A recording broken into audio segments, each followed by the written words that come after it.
Sonic, the heart of your system.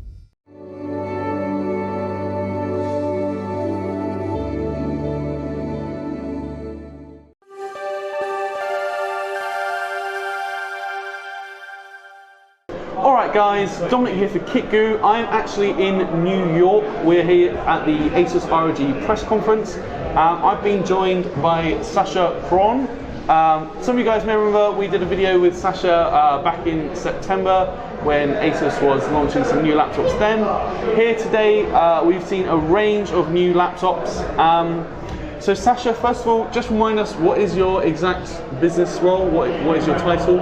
So I'm heading the global TBR team, technical marketing team, in HQ in TypeA, and my title is Senior Global Technical Marketing Manager. Okay, great. So Sascha is just the person to talk to today.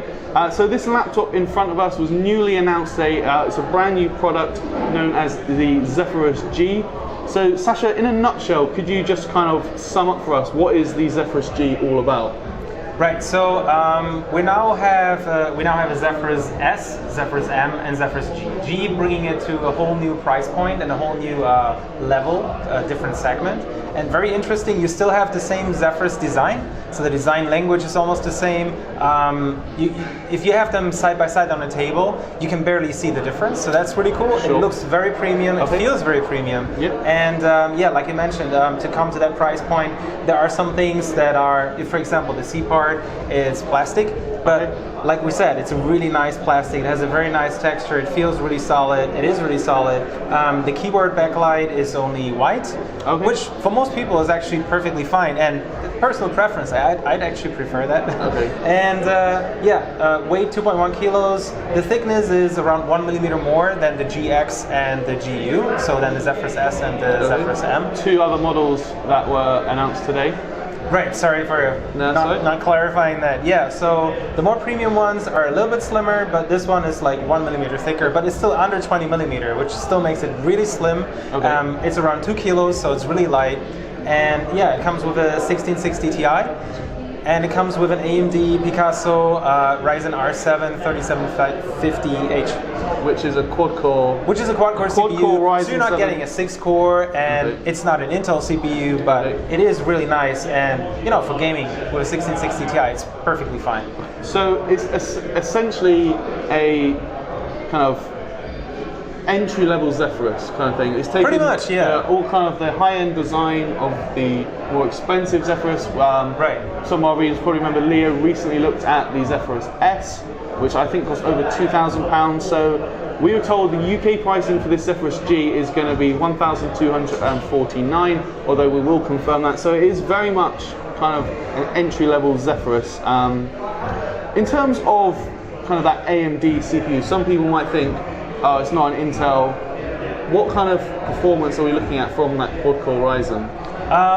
Well, it depends on what you do. When you play games, you barely see any difference at all. When it comes to CPU intense stuff, obviously it's not going to be as fast as a Core i7, but depending on the benchmarks, it's around Core i5, I would say. Depends which benchmark you look at, depends on which application you look at. But a really cool thing is, for example, with the new NVEnc from NVIDIA, they are working together with OBS, so you can actually use the GPU to stream and to record gameplay, and there's almost no performance impact at all. So that's, some people are concerned about that, CPU-wise, but that actually works really well with NVEnc. So speaking of the GPU, we mentioned it's a 1660 Ti, and today obviously marks kind of the official launch of 1660 Ti for mobiles. That obviously, we in our initial review found that great for 1080p gaming. You can even go for some more high refresh rate things depending on the game. So it kind of depends what display have we got in the Zephyrus G, because if we've only got a 60Hz panel, then 1660 Ti, you think, what's the point? Yeah, and performance-wise, like you said, it's really nice. For 1080p, it's perfect. It's pretty much like a 1060. So, like, you can play anything at ultra settings, really powerful. And yeah, you can actually get really high FPS in a lot of games in 1080p. And it comes with a 120 Hz HVA panel. So HVA. It's an IPS 120 Hz panel with low response time. perfect. So you're getting the low response time, you're getting the high FPS and the high refresh rate to actually see all the extra frames as well. So this is really very, very nice price performance. But I would assume no G-Sync though. No G-Sync, yeah. How does that kind of affect battery life as well? Because obviously NVIDIA will have their Optimus technology. Correct. That would be featured in the Zephyrus G? Right, so this one is running Optimus, and battery life, Wi-Fi browsing, you're looking at around 7-8 hours, depending on how you're browsing Wi-Fi. So kind of like lighter office tasks? The way we test it is actually we load the most popular websites. We have a script, and it reloads the most popular websites. I think every 5 seconds or every 3 seconds or something like that. And then it runs for like 7-8 hours. With the screen set to 150, I think 250 nits, 250 nits.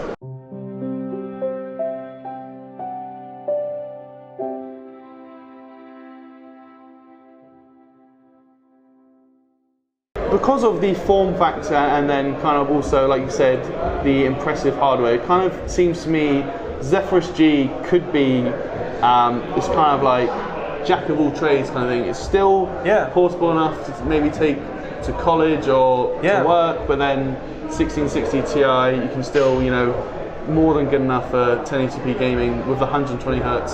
Right, and like the whole theme for the Zephyrus line is work and play, and like we discussed earlier, it pretty much like visually is like a merger of our gaming laptops and our ASUS Pro commercial laptops for business users, and you can see like it has that design language as well. It's a bit more square, it's a bit more rugged and durable, and since also like lighting wise, it's just white lighting, so it's very subtle and it fits really well like for student. One other thing I meant to ask you, Sascha, we've seen one of kind of, I guess, the most eye-catching features of other Zephyrus laptops is that AAS, kind of where the hinge, you lift up the lid and then kind of the back of the laptop actually opens up. Right. I presume that's probably quite an expensive thing to manufacture. Yeah. So has it made it onto the Zephyrus G? It's not on the Zephyrus G. So the Zephyrus S, the GX502 has it, but then the Zephyrus M GU502 does not, and the Zephyrus G GA502 also does not. Is that purely because of cost? It just it's not just purely about cost, it's also when you're looking at a lower, I mean, what AAS really enables us is having really high-end components in a very slim form factor. And for this, the components we're going for are more mainstream. So AAS would allow us to make this like super slim, but that's not really the focus, that's not really the point for this. So here we see the bottom, and you see that's just a traditional laptop bottom. There's no moving parts, there's no flap that opens up for airflow, which arrives the laptop. It's just a traditional bottom of the laptop, but with extra bumpers, so to make it really rigid. We have another one here, we have two here, we have some ribs here as well, so to add support. So basically, because this is 1660 Ti quad-core Ryzen, and we know Ryzen 1's relatively cool anyway, simply put, the chassis doesn't actually need it to keep those components cool. Correct. And we're just going for 20 millimeters, which you know most people told us is good enough. That's fine for them. And for some people who want like super slim, that's usually people also look at a higher price point at a more premium segment, and that's where AAS is fitting in nicely. Just circling back to the battery life now, Sascha, you mentioned to me there's another cool feature with the Zephyrus G has in regards to the whole battery charging thing. So why don't you just go ahead and tell us about the TypeC charging feature? Right, so we added TypeC charging to the whole Zephyrus lineup recently, and of course the Zephyrus G does support TypeC charging as well. And despite having a huge battery already, like 7-8 hours Wi-Fi browsing, you can actually just bring a small TypeC charger with you all the time. Really small, really lightweight, you just have it in your pocket all the time, and you can leave the traditional adapter that comes with the laptop, which is around 120 watts, you just leave that at home, because you're probably just going to use that when you're playing games, it's probably going to be at home, and then on the go you just bring a small Type-C charger. Okay, so it will still come with the normal power brick we'd expect. That was obviously going to give it all the juice required for like proper gaming sessions. Correct.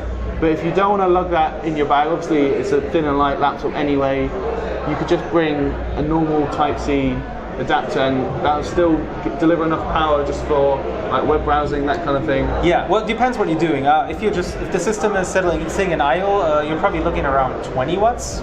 And then if you're browsing the web, doing something, some light loading, probably like 40, 45 watts. We actually recommend the TypeC PD power delivery adapter with 65 watts. Okay. But less than that is also fine. Okay, so it's just really for kind of light load situations where you don't have to bring the full fat power brick. Lovely. Okay, so just last feature now, Sascha, kind of more software related rather than the hardware we've been looking at. This is something which applies to all of the new Zephyrus laptops. All the new Zephyrus laptops, actually all the ROG laptops. Okay, overall. All of them. All right, awesome. So we've had like silent balanced turbo mode for a while now, and silent mode, you know, being super quiet, giving you less performance, but still like 60-70% of the performance. In some cases, depending on what games you play, you still get like 99% of the performance, like Dota 2 or Overwatch. But yeah, the cool thing now is instead of having to switch back and forth between the different modes, what situation you're in or what kind of game you're playing, you can now create what we call scenario profiles, and you can define which application should run in which mode.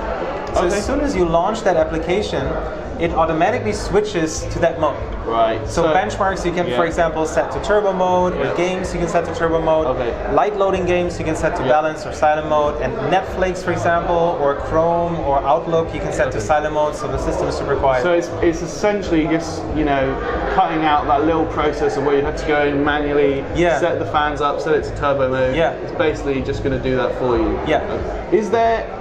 Is there any scope for it to work without you actually manually setting certain applications, different profiles? Say you don't set anything, you just open up a game.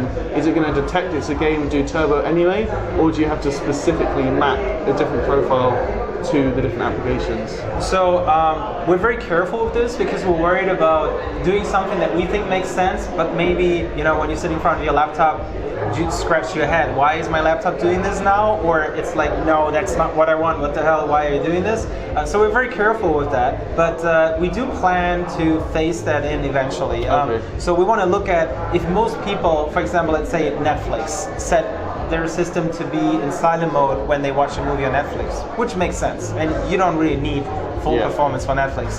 Then that might be something that in the future, by default, we're going to automatically switch to silent mode as soon as you launch Netflix. You can still change it. You can still go to the settings, say no, Netflix, keep it in the default mode, or you can say, oh, Netflix, I want to be in turbo mode for some reason. So that has been it for our look at the new Zephyrus G. I've been joined by Sascha. Sascha, thank you very much for your time. We're going to have more details along with full specifications in a written article over on KitGuru.net. So if you want to read any more about that, we're going to have some more coverage of other laptops which Sascha has mentioned throughout this video. So head over to KitGuru.net for more coverage of this ASUS ROG event from New York. If you like this video though, toss us a thumbs up. You can also subscribe if you haven't already. Make sure to click that notification bell, that way you'll just get notified whenever a new video pops up. Until then though guys, I'm Dominic for KitGuru, and I'll see you in the next video.